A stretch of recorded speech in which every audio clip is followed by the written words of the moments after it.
오늘 하나님의 말씀은 역대상 29장 10절부터 19절까지의 말씀입니다. 다윗이 온 회중 앞에서 여호와를 송축하여 이르되 우리 조상 이스라엘의 하나님 여호와여 주는 영원부터 영원까지 송축을 받으시옵소서. 여호와여 일하시는가 권능과 영광과 승리와 위엄이 다 주께 속하였사오니 천지에 있는 것이 다 주의 것이로소이다. 여호와여 주권도 주께 속하였사오니 주는 높으사 만물의 머리시입니다. 부와 기가 주께로 말미암고 또 주는 만물의 주제가 되사 손에 건세와 능력이 있사오니 모든 사람을 크게 하심과 강하게 하심이 주의 손에 있나이다. 우리 하나님이여 이제 우리가 주께 감사하오며 주의 영화로운 이름을 찬양하나이다. 나와 내 백성이 무엇이기에 이처럼 즐거운 마음으로 들을 힘이 있었나이까. 모든 것이 주께로 말미암아 싸우니 우리가 주의 손에서 가진 것으로 주께 드렸을 뿐입니다. 우리는 우리 조상들과 같이 주님 앞에서 이방 나그네와 거류민들이라 세상에 있는 날이 그림자 같아서 희망이 없나이다. 우리 하나님 여호와여 우리가 주의 거룩한 이름을 위하여 성전을 건축하려고 이리 저축한 이 모든 물건이 다 주의 손에서 왔사오니 다 주의 것입니다. 나의 하나님이여 주께서 마음을 감찰하시고 정직을 기뻐하시는 줄을 내가 아나이다. 내가 정직한 마음으로 이 모든 것을 즐거이 드렸사오니 이제 내가 또 여기 있는 주의 백성이 주께 자원하여 드리는 것을 보니 심히 기쁘도소이다. 우리 조상들 아브라함과 이삭과 이스라엘의 하나님 여호와여 주께서 이것을 주의 백성의 심중에 영원히 두어 생각하게 하시고 그 마음을 준비하여 주께로 돌아오게 하시오며 또 내 아들 솔로몬에게 정성된 마음을 주사 주의 계명과 권명과 율례를 지켜 이 모든 일을 행하게 하시고 내가 이하여 준비한 것으로 성전을 건축하게 하옵소서 하였더라. 아멘. 다윗 왕은 말년을 맞이하여서 하나님께 성전을 지을 예물들을 준비합니다. 즉 성전 건축은 다윗 왕 때는 이루어지지 못하고 그 아들 솔로몬 왕 때 이루어지게 되는데, 그래서 이제는 다윗 왕은 성전 건축을 위한 준비들을 다 해놓습니다. 왜 이런 마음이 생겼냐면은 다윗 왕은 화려한 궁에 자신이 살고 있었지만은 하나님께서는 그 베일 뒤에, 즉 하나님을 임재를 상징하는 언약궤가 베일 뒤에 있었어요. 그래서 늘 다윗 왕은 그것이 마음에 걸려서 하나님의 성전을 준비하려고 하였으나 하나님께서는 불허하시고 그리고 이제 솔로몬 왕 때 이제 이 성전이 건축될 거라고 이제 말씀하십니다. 그래서 이제는 성전을 지을 것을 준비하였던 것이에요. 다윗 왕은 금, 은, 도, 철, 나무, 보석,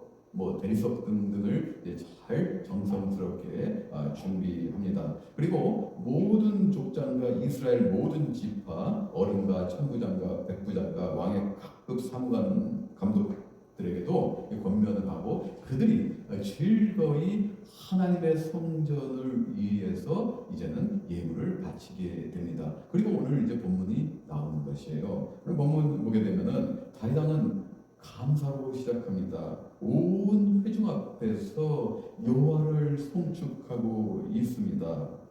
영원부터 영원까지 송축 받으실 만한 분인 여호와께서 송축을 받으시옵소서. 놀라운 고백입니다. 사랑하는 여러분, 제가 2023년도 우리가 나아갈 방향을 기도, 말씀, 신방으로 세 가지 과제를 제가 작년에 기도하면서 정했습니다. 그런데요, 이 모든 것을 우리가 이루어가려면은 감사더라고요. 제가 최근에 지난주죠, 일상생활 하면서 왜 이렇게 감사한지 모르겠어요.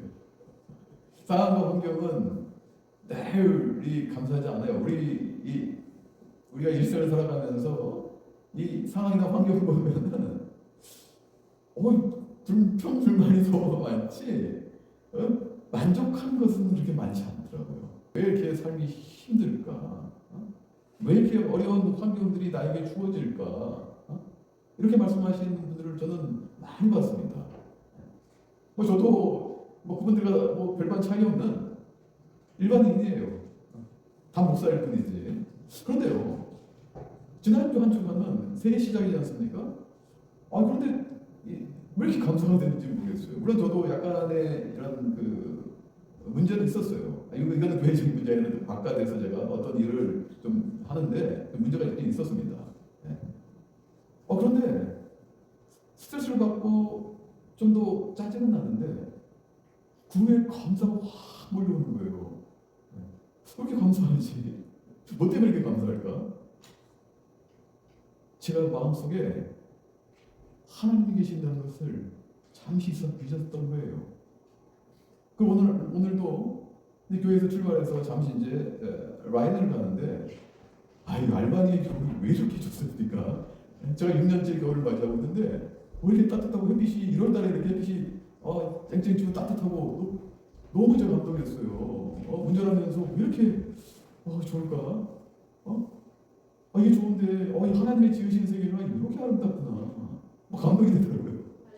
옆에 있는 아내에게도 저 좀 보라고 너무 지금 알바니의 겨울이 너무 아름답지 않냐고 저 햇빛을 보라고 그러면서 계속 제가 운전에 나갔습니다. 그러면서 제가 조금 다윗의 심정을 조금 이해했어요. 제가 지난주에 이 말씀을 묵상하면서 아마 그 영향인지 이게 나한테 정의가 돼서 말씀이 역사에서 내 심장이 감사로 가득하고 심장이 뛰는 거예요. 와, 하나님은 살아서 역사하시는구나. 이게 간증입니다. 하나님이 저에게 어떤 것을 주셨는지, 어떤 많은 것을 주셨는지 여러분들 몰라도 저는 압니다. 세상적으로 물질적으로 뭐 또 이렇게 권력으로 명예로 이렇게 많은 것들 주시지 않은 것 같이 보이죠. 그런데요, 이런 마음 주신 것, 이것이 은혜고 감사고 간증이구나. 이것이 내가 살아있고 하나님이 살아계심을 내가 증거하는 것이구나. 엄청나더라고요, 제가. 그러면서 말씀을 오늘 계속 좀 보겠습니다.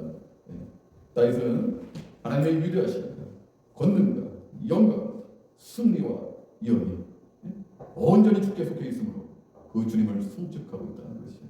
12절 말씀 보니까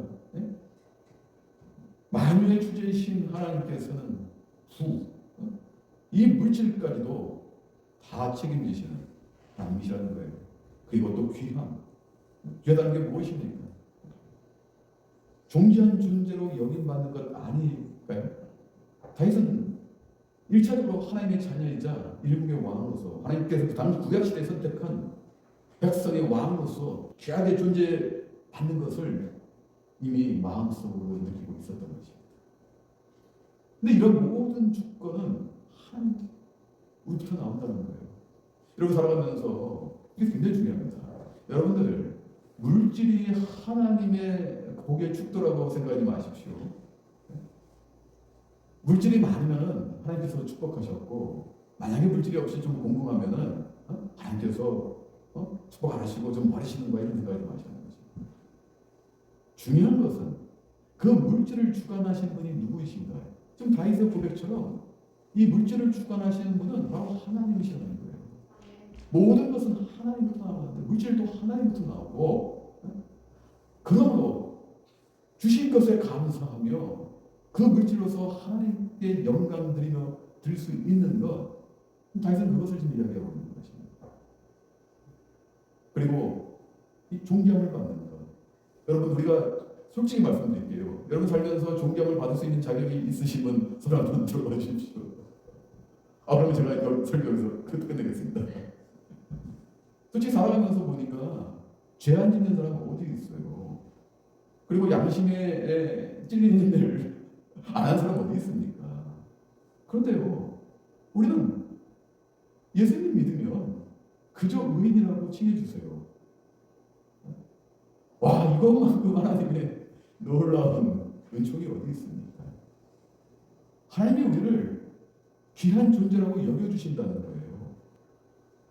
자격도 없는 우리를 하나님의 자녀로 선택해 주신 것, 이 자체로 여러분 살아계신 하나님이 여러분과 함께 하신다는 것, 그리고 여러분들을 영광스럽게 세워주신다는 것 믿으시길 바라겠습니다. 권세와 능력, 모든 삶을 크게 하시고 강하게 하심도요 하나님의 역사라는 거예요. 여러분 다윗을 생각해 보십시오. 다윗이 이세의 막내로서 여러분 사무엘상 16장에 보게 되면요, 그 사무엘이 이제 사울 왕을 하나님께서 이제 폐하시고 이제 새로 왕으로 세우시려고 할 때 이제 사무엘이 이세의 집으로 갑니다. 이제 하나님의 계시를 받고 가는데 그때 다윗은 그 자리에 없었습니다. 지금 양치고 있었어요. 밖에 나갔어. 첫째 형, 둘째 형, 셋째 형, 삼마까지 다 보고 사무엘은 흡족하였지만은 하나님은 이미 하나님의 마음에 합한 자를 생각하고 계셨다는 거예요. 그 당시에 목동은 비천한 직업이에요. 지금은 직업에 비천이 없죠. 다 하나님께서 주신 것과 직업입니다만 이 구약시대 이 목동은 정말 비천한 직업이었는데 하나님께서 그 비천한 목동인 다윗을 10대 중반에 선택하십니다. 그리고 하나님께서 책임지십니다. 여러분 다윗이 전장에 있는 형들의 도시락을 배달하러 가죠. 거기서 블레셋의 거인 누굴 만납니까? 골리앗을 만나서 이스라엘 이 군대가 벌벌벌 떨 때 다윗이 물맷돌로 골리앗의 정수를 맞춰서 골리앗을 물리침으로 인해서 이락 영웅이 되지 않습니까? 그때 이 백성들이 뭐라고 합니까?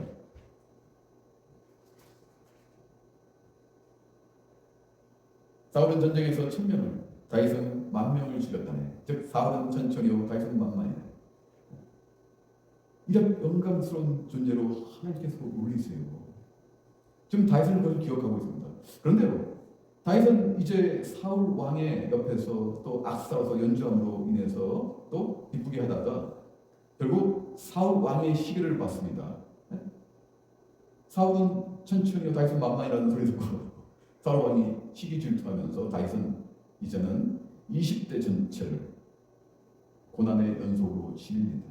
약 13년여간을 이제는 도망자로, 방랑자로, 때로는 망명자로 살아갑니다. 오늘 다윗은 말년에 이러한 것들을 다 생각하고 있는 것이요. 13년여간 도망자, 때로는 방랑자, 그리고 망명자로 살았던 자신을 이제는 이스라엘의 왕으로 하나님께서 인도하시고 세우시고 새 역사를 이끄시고 다윗 왕 때 이스라엘이 가장 부강한 나라가 되었다는 것입니다. 다윗은 이것을 기억하고 있는 것이에요. 지금 다윗 왕은 죽음을 앞둔 상태에서 자신의 인생의 여정을 보면서 감사하고 있다는 것이에요. 그런데 제가 더 놀라운 것은 여러분 다윗 왕 때는 성전이 건축이 되지 않은 것을 여러분들 잘 알고 계십니다. 그런데 다윗은 자신에 대해 성전을 짓고 싶었어요. 그래서 잘 준비해서 하나님께 영광을 올리고 싶었습니다. 근데 하나님께서 너는 전쟁을 많이 해야기 때문에 많은 피를 흘렸기 때문에 너 때는 내가 구할 성전을 짓지 못하고 너의 아들 때에 솔로몬 왕 때 성전이 지어질 것이라고 계시하십니다. 여러분 그러면 엄청난 실망이 몰려오지 않을까요? 내가 하나님께 이렇게 감사하며 영광 돌리기를 원하는데 하나님께서 받아주시지 않고 거부하셨어요. 다시 말씀드리면 너는 전쟁을 많이 해서 피를 흘렸기 때문에 너는 자격이 없기 때문에 할 수 없다. 이 얘기 듣고 여러분들 상처 안 받을 사람이 있으면 나와보셔 보십시오. 우리가 많은 것을 받아도 어떤 말 한마디나 어떤 상황이 닥치면 상처를 받고 우리 인간의 연약함입니다. 그런데 다윗 왕은 오히려 더 감사하고 있어요. 자신의 때에는 이루어지지 않지만 자신이 이제는 죽음을 앞두고 있지만 다윗은 지금 자신을 여기까지 이끌어준 주권자로서 지금 하나님을 찬미하고 감사하고 있는 거예요. 저는 이것이 진짜 믿음 아닌가 라는 생각이 듭니다. 여러분 아브라함을 생각해 보십시오. 하나님께서 아브라함에게 언약을 주십니다. 하늘의 물결같이 해변가의 모래알같이 너희 자녀가 이렇게 셀 수 없는 자녀가 너에게 주어질 것이고 또 만국의 아버지가 너가 될 것이다. 그런데 생각해 보세요. 아브라함 때에 여러분 그것이 이루어졌습니까? 아니에요. 아브라함 때는 그런 일이 이루어지지 않습니다. 그런데요, 아브라함은 끝까지 이 말씀을 지키고 하나님과 동행합니다. 이것이 저는 놀라운 믿음이에요. 아브라함은 죽어서까지 오늘 말씀에 다윗은 죽음을 앞두고도 이 하나님을 감사하며 찬미할 수 있다는 것. 이것이 진짜 신앙 아닌가? 이런 생각을 저는 이 말씀을 준비하면서 느끼게 됩니다. 우리 14절 말씀 보게 되면 즐거운 마음으로 들을 힘이 있었나이까. 저는 여기서 완전히 마음이 녹아내렸어요. 이제 죽음을 앞두고 자신의 때에는 이루어지지 않을 일을 위해서 자신이 준비하고 백성들을 권면해서 나와 내 백성이 무엇이기에 이처럼 즐거운 마음으로 들을 힘이 있었나이까. 모든 것이 주께로 말미암았사오니 우리가 주의 손에서 받은 것은 주께 드렸습니다. 이 놀라운 이 고백, 즐거운 마음으로 오늘 설교의 제목입니다. 여러분, 사랑하는 여러분, 오늘 단순히 제가 물질만을 얘기하는 것이 아닙니다. 여러분이 하나님의 자녀라면은 여러분이 하나님과 동행하면서 살아계신 하나님의 영광을 나타내기를 원하신다면 즐거운 마음으로 하십시오. 마지못해서 하지 마시고, 세상에 일도 많은데, 일해야 되니까, 그래, 이거 하고 하면 또, 이거 한 주 하면 또 이제 한 주 가니까, 이런 마음으로 하지 마시고, 즐거운 마음으로 하십시오. 여러분, 헌신이라는 거, 뭔가 마음을 바쳐 정성을 다하는 거, 헌신도요, 뭐 몇 달 지나고 한 몇 년 지나면은 번아웃 됩니다. 왜 그런지 아세요? 그것은 세상 일과 똑같이 하나님을 위해서 섬기는 일도 일이라고 생각하니까 그러는 거예요.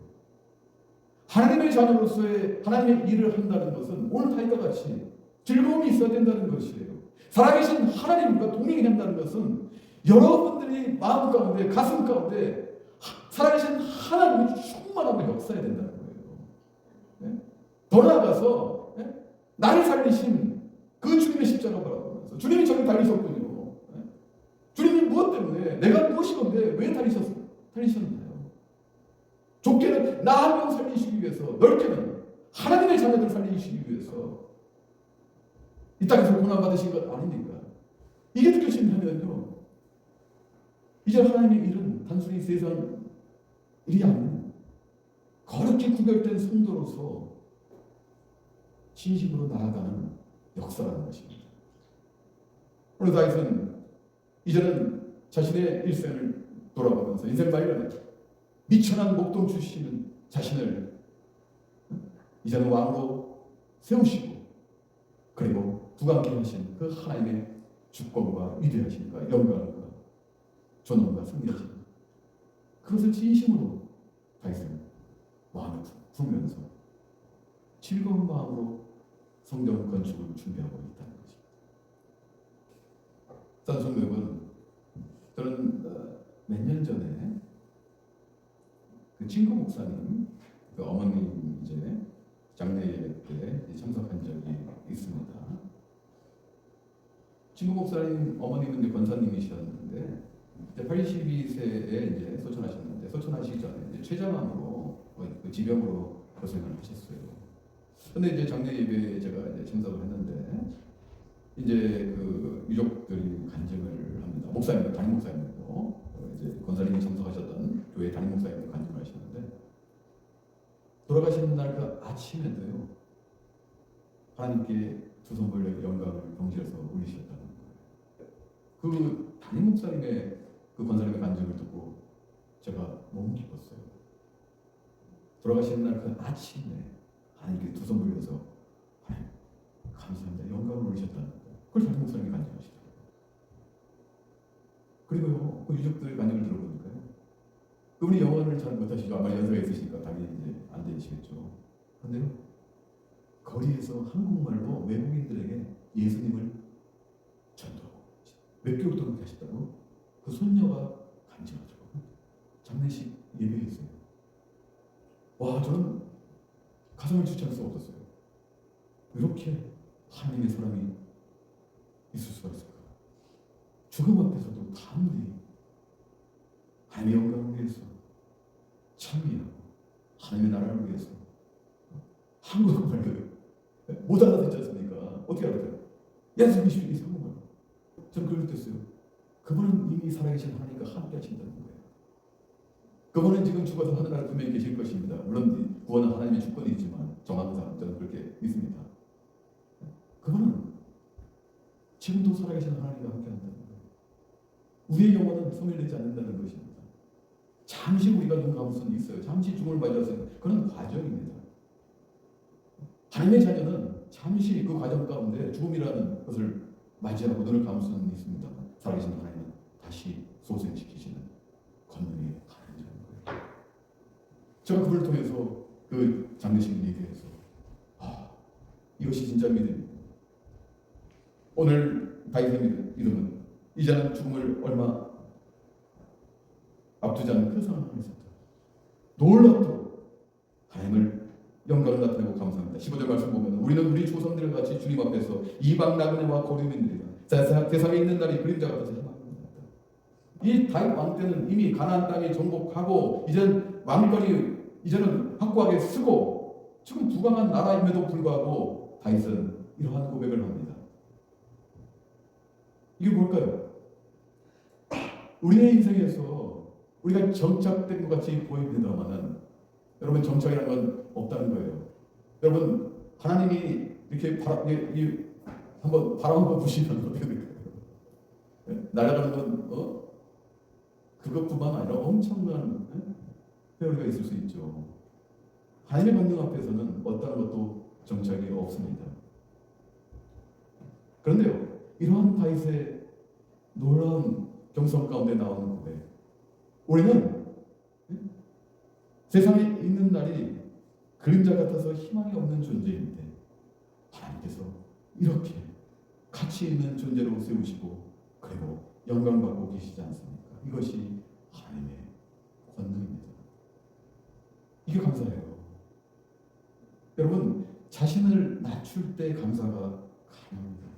내 자신이 높아지게 되면 이 모든 세상 일은 내가 한 것 같이 보입니다. 내가 또 이루어갈 수 있다고 믿습니다. 그리고 그 길을 위해서 달려갑니다. 그런데요, 전도서 기자는 해 아래 헛되고 헛되도다 이야기합니다. 전도서 기자는 솔로몬입니다. 그 부귀와 모든 영광을 받았던 솔로몬 왕은 하나님이 없는 그 해 아래 헛되고 헛되도다 라고 고백합니다. 여러분들이 이러한 겸손, 하나님이 없다면 해 아래 헛되고 헛되도다. 그러나 하나님이 함께한다면 낮았던 나도 내가 아무런 존재도 아니지만 하나님께서 들어 올리시고 또 이 땅 가운데서 영광 받으시기 위해서 사용하십니다. 이런 고백과 그리고 여러분들이 이 시간에 이 감사에서 나오는 이러한 믿음이 여러분과 마음 가운데 충만하길 소망합니다. 그리고 다윗은 이제 후대 사람들, 이제 자신의 아들 솔로몬과 그 백성들을 위해 중보함으로 오늘 본문을 마칩니다. 백성들에게 그들 마음 가운데 영원히 이러한 마음을 생각해야 하고 또 솔로몬이 정성된 마음과 계명과 율례와 권면을 지켜 성전을 잘 건축할 수 있도록 도와주시옵소서라고 하나님께 중보 기도합니다. 그런데요, 이것은 솔로몬 자신의 아들을 위해서가 아니라 하나님을 위해서 하는 것이에요. 다윗은 마지막까지 하나님을 위해서 기도하고 있다는 것입니다. 성도 여러분, 이것을 놓치지 마시길 바라겠습니다. 여러분이 살면서 산 소망을 가지셔야 되는데 바로 그것은 하나님을 향해 나아가는 그 마음을 가지시길 바라겠습니다. 그 마음을 가지신다면 하나님께서 여러분에게 살아있는 소망으로 함께 하시고 여러분들 기도 들으시고 여러분들에게 응답하실 것입니다. 여러분들 마음 가운데 끊이지 않는 오늘 본문의 다윗의 그 마음이 여러분의 마음에 계시고 앞으로의 삶은 감사가 끊이지 않고 어떠한 위기와 역경과 환란이 있을지라도 하나님의 권능의 오른팔이 여러분들을 붙잡아 주시고 여러분들을 이끄시고 여러분들을 영광스러운 존재로 세워주셨으니 이 땅에서도 영광스러운 일들을 나타내실 것이라는 그 믿음을 가지시면서 오늘 하루도 하나님과 동행하시면서 나아가시는 여러분이 되시길 주님의 이름으로 축원합니다. 아버지 하나님 감사합니다. 오늘 본문 말씀에 다윗은 이제 인생의 말년에 그때는 이루어지지 않지만 하나님의 영광과 임재를 나타내기 위한 그 성전을 짓기 위해 최선을 다합니다. 그런데 그러한 그 동기는 그가 하나님을 향한 그 마음 그리고 감사가 끊이지 않았기 때문입니다. 감사가 그의 마음 가운데 충만하기 때문입니다. 아버지 하나님, 이러한 그 마음, 이 전심을 알바니 평강교회 우리 성도분들에게 함께 하셔서 아버지 하나님 그들 가운데서도 그들의 삶이 아름답고 즐겁고 그리고 그들이 섬기는 교회가 아버지 하나님께서 주신 이 땅에서 주신 그 복이라는 것을 믿으면서 즐거운 마음으로 하나님과 동행하면서 섬길 수 있도록 인도하여 주시옵소서. 그리고 그들의 삶도 아버지 교회가 확장돼서 어디에 있든지 그들을 건너게 하시고 아버지 하나님 그들의 능력으로 나아가게 하여 주시옵소서. 하나님께서 그들의 삶 가운데 동행하시고 함께하시고 역사하시는 인해서 아버지 하나님 그들이 기도하는 것 그들이 하나님을 위해서 영광 나타내기 원하는 것 모두 다 이루어 주시옵소서. 모든 영광을 주님께 올려드리며 예수님 이름으로 기도하옵나이다. 아멘.